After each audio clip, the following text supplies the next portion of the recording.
Bismillahirrahmanirrahim. Assalamualaikum warahmatullahi taala wabarakatuh. Alhamdulillahi rabbil alamin wal aqibatu lil muttaqin ala umuri dunya waddin. Asyhadu an la ilaha illallah wa asyhadu anna sayyidana Muhammadan abduhu wa rasuluh. Wa nusalli wa nusallim ala habibil karim sayyidina Mustafa sallallahu alaihi wasallam wa ala alihi wa ashabihi wa man tabi'ahum ihsanin ila yaumiddin. Subhanaka la ilma lana illa ma 'allamtana innaka antal alimul hakim. Rabbi shrah li sadri wa yassir li amri wa hlul 'uqdatam min lisani yafqahu qawli. Bismillah ma syaa Allah. La yasuqul khaira illa Allah ma syaa Allah, la yasrifu su'a illa Allah ma syaa Allah. Ma kana min ni'matin fa min Allahi Masya Allah, wa la hawla wa la quwwata illa billah al-aliyil azim. Amma ba'du. Tuan-tuan, kita masih berada dalam bab Salih ala Sayyidina Muhammad, Syarhut Ta'am, ataupun loba dalam makanan, loba atas makanan, tamak terhadap makanan. Kita menggunakan kitab Penawar Bagi Hati karangan Syekh Abdul Qadir Mandili, dan kita berada pada Salih ala Muhammad fasal yang kedua, Salih ala Muhammad, kitab yang kedua pada menyatakan qalbun, artinya jantung, dan bab yang kecil iaitu bab yang pertama pada bab Syahrut Ta'am ataupun tamak pada makanan.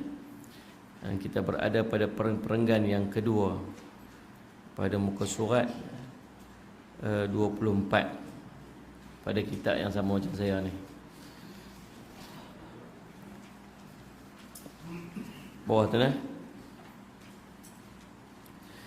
Dan sabda Nabi sallallahu alaihi wasallam. Nampak tak?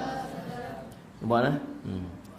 Dan sabda Nabi sallallahu alaihi wasallam, ma mala ibn Adam wa'an syarran min butnihi hasbun Adam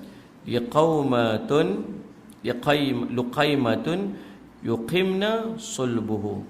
Artinya, tiada memenuhkan manusia akan bejana yang lebih jahat daripada perutnya. Memada akan manusia oleh beberapa suap yang membetulkan akan tulang belakangnya. Menyebut akan segala hadis ini Al-Imam Al-Ghazali dalam kitabnya dalam kitab Arba'in fi Usuluddin. Dan ketahui olehmu bahwasanya bagi lapar itu beberapa faedah. Setengah daripadanya, sallallahu alaihi wasallam Muhammad, nipis hatinya hingga mendapat ia akan sedap mengerjakan ibadat, dan setengah daripadanya cerdik hati. Kerana kenyang itu, sallallahu alaihi wasallam Muhammad, mensebabkan bodoh, dan setengah daripadanya, sallallahu alaihi wasallam Muhammad, memecahkan keinginan mengerjakan maksiat dan mengerasi akan nafsu, sallallahu alaihi wasallam Muhammad, yang sangat menyuruh dengan kejahatan.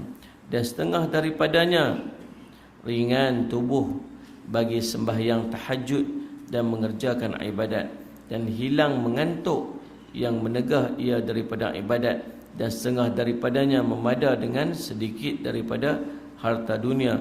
Adapun kenyang itu, maka ada padanya beberapa kebinasaan.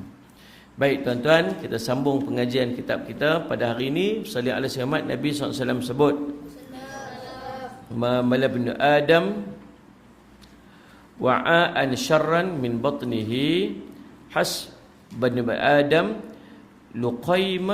luqaimatun yuqmina sulbahu.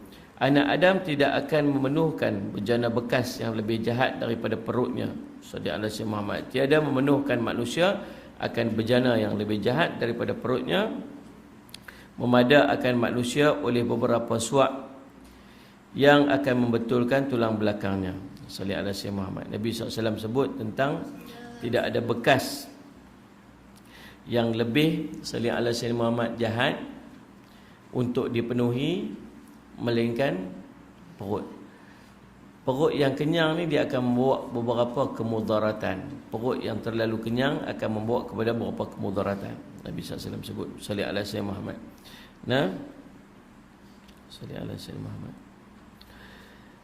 Antaranya apa? Mari kita tengok. Salli ala sayyidina Muhammad.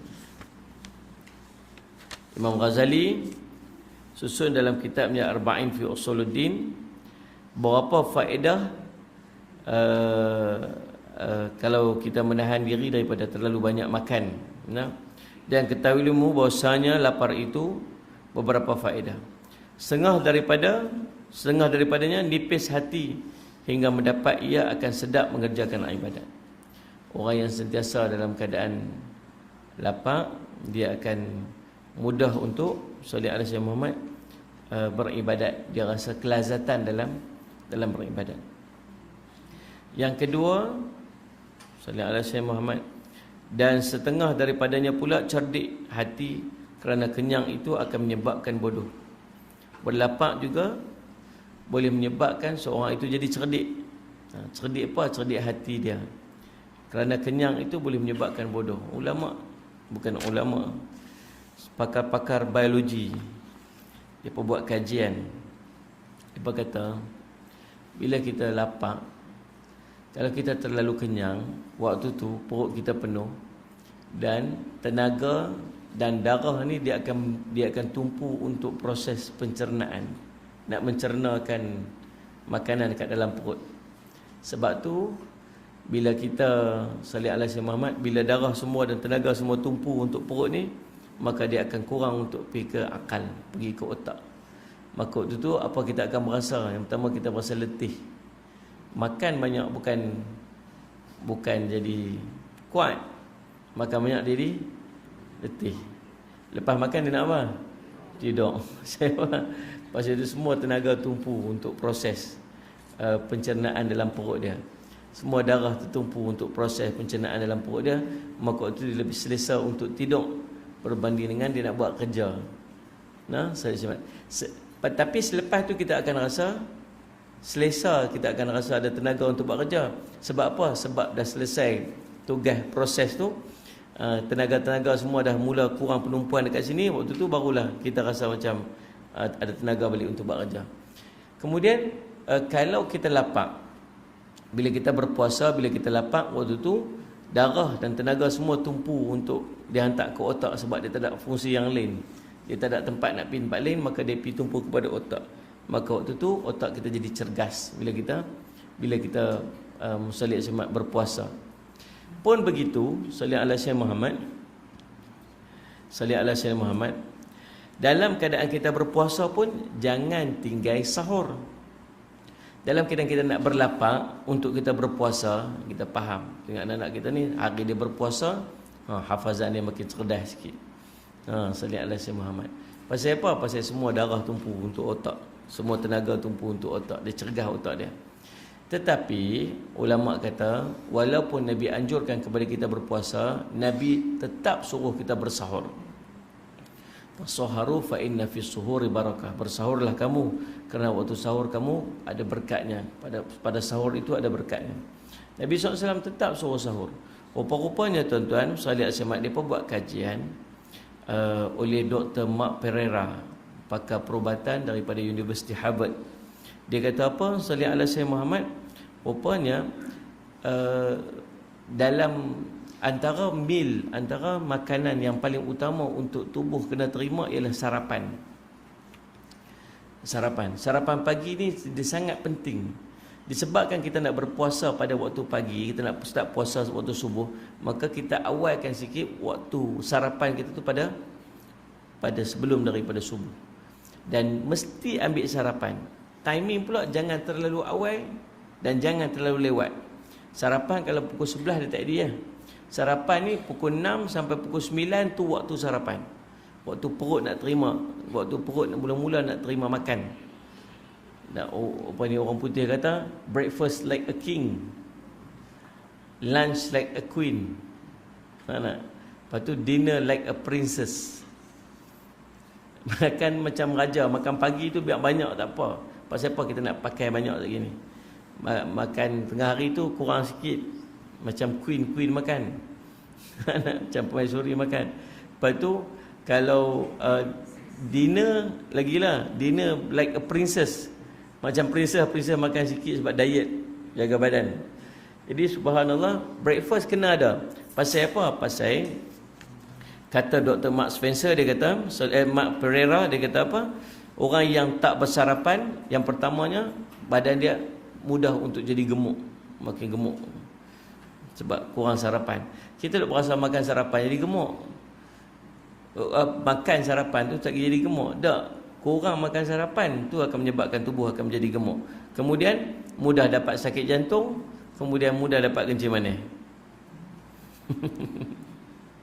Nah, sallallahu alaihi Muhammad. Kajian yang sama juga menunjukkan, dia kata, mereka yang sentiasa bersarapan pagi menanggung risiko 50% lebih rendah diserang masalah kesihatan berkaitan lebihan kadar gula dalam darah berbanding dengan jarang bersarapan pagi. Maksud dia, orang yang jarang sarapan pagi on time, dia akan jadi apa? Dia akan mudah untuk mendapat kencing manis. Nah, sallallahu alaihi Muhammad. Jadi kita kajian terkini menunjukkan paras glukos dalam darah yang rendah selepas bangun daripada tidur akan berterusan jika tidak bersarapan pagi. Ia akan memberi kesan kepada kanak-kanak, terutama yang memberi tumpuan kepada pelajaran. Jadi subhanallah, sallallahu alaihi Muhammad. Maka sebab tu Nabi SAW rupa-rupanya, Nabi SAW suruh sangat kita bersarapan. Walaupun Nabi SAW suruh kita berpuasa, banyakkan berpuasa, tapi jangan tinggal sahur. Pasal apa? Betul Nabi SAW kata, fis suhuri barakah, pada waktu sahur itu ada berkat. Dengan maksud dua. Yang pertama, berkat pada makanan, dia akan menyebabkan sihat tubuh badan. Dan yang kedua, berkat pada waktu, iaitu waktu kita berqiyamul lail, waktu kita bertahajud kepada Allah. Maka subhanallah, sallallahu alaihi Muhammad, setengah daripadanya, kata dia, sallallahu alaihi Muhammad, ialah cerdik hati, kerana kenyang itu akan menyebabkan bodoh. Makin banyak, makin kenyang, dia makin lembab fikiran dia. Pasal apa? Pasal darahnya, tenaganya lebih menumpu untuk proses pencernaan berbanding dengan akal. Yang ketiga, sallallahu alaihi Muhammad, setengah daripadanya, sallallahu alaihi Muhammad, memecahkan keinginan mengerjakan maksiat dan mengerasi atas nafsu yang sangat menyuruh dengan kejahatan. Bila kita berlapak ni, dia akan menghilangkan keinginan yang membuat-buat dalam melakukan kemaksiatan. Nak rasa buat maksiat, dia tak rasa teringin dapat maksiat sebab perut tengah lapak. Kan tak?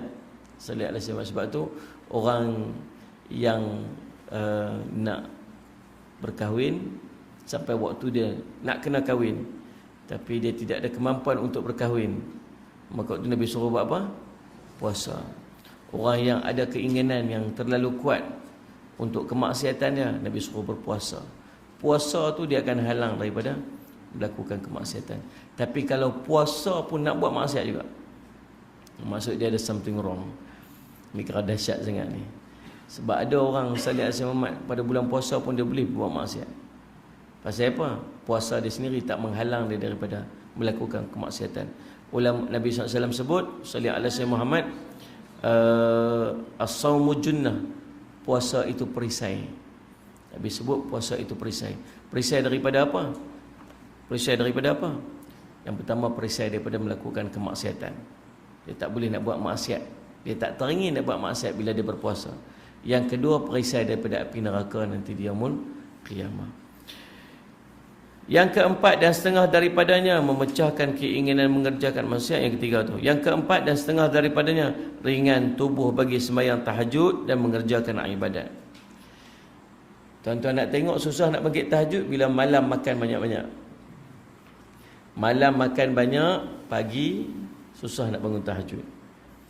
Semalam tengah malam makan banyak, pagi waktu subuh lena. Nak? Semalam makan banyak, pagi waktu subuh sengguk-sengguk dalam sembahyang. Sallallahu alaihi Muhammad. Sengguk-sengguk, susah nak bangkit pagi. Pasal apa? Semalam nak tidur makan banyak. Sebab tu diajak kat kita oleh Nabi SAW, makan waktu mana? Makan waktu yang paling cantik dan paling baik itu ialah pada waktu maghrib. Sebelum waktu maghrib. Tu waktu yang paling cantik untuk dinner.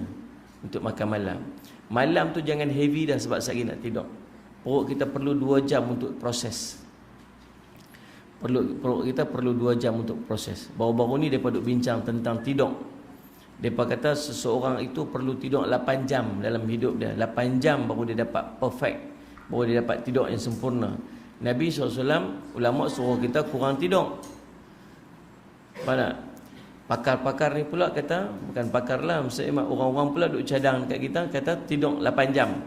Kalau tidur 8 jam, tidur pukul 12, bangkit pukul apa? Pukul 8 malam, pukul 8 pagi. Tidur pukul 11, bangkit pukul 7. Habis waktu tahajud dia dekat mana? Maka ulama sebut bukan tidurnya panjang tapi tidurnya sempurna. Apa maksud tidur bukan panjang tapi tidur sempurna? Cari tidur, waktu tidur yang sempurna, yang paling cantik. Waktu dia waktu mana? Tidur awal. Tidur awal. Tidur pukul 11. Bila tidur pukul 11, sallallahu alaihi wasallam Muhammad, tidur pukul 11 malam, body tubuh ni duk recover. Tubuh ni dia nak repair tubuh dia repair tubuh dia sendiri. Waktu mana? Pukul 11 sampai pukul 2 pagi. Tu waktu tubuh repair. Kalau tidur lepas pukul 12, tidur lepas pukul 1, tubuh dah tak repair dah. Dia dah letih. Tak sempat untuk dia repair tubuh dia. Maka subhanallah bila dia bangkit pagi tu dia letih. Sebab tu ulama sebut nak bangkit tahajud antara dia ialah tidur awal. Pukul 11 tidur. Sebelum pukul 11 tidur lah. Faham ni? Bukan nak buat apa lagi. TV pun tak ada di rumah. Pukul 11 tidur. Sebelum pukul 11 tidur dah.